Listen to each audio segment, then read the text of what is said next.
हो।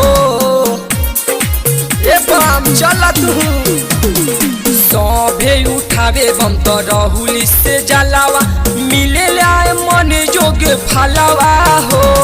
शिवपुर साकारा के नाचे बम सारा उनका रे बोले ला जयकारा हो। सब कर रखी है बाबा ख्यालावा तू धारा चल के जलावा हो।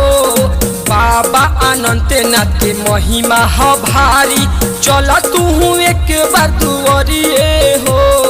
बाबा अनंत नाथ के महिमा ह भारी चल तू एक बार दुआरिए हो।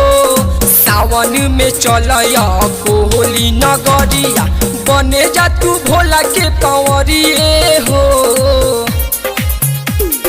ए बम सोनू बम तू चलो सिवान से बम चलो देखा सब आंदोलन लोग के चल बा महाराज। पटना से लोग जा रहा बा, हाजीपुर से लोग जा रहा बा, सिवान से भी जाता।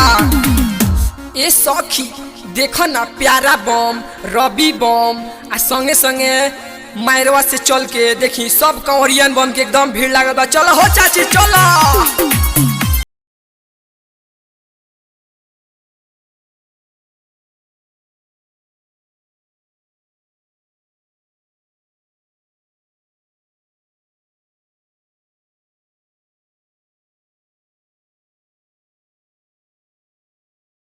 बोलतावे सभे कांवरिया आ कमर हिलावेले कांवरिए हो।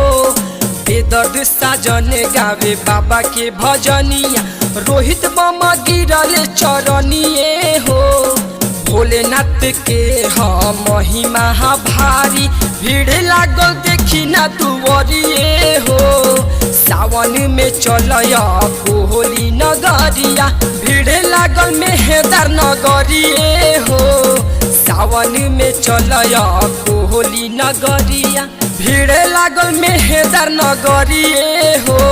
सावन में चल कोहली नगरिया बने जा तू भोला के पुजरिए हो।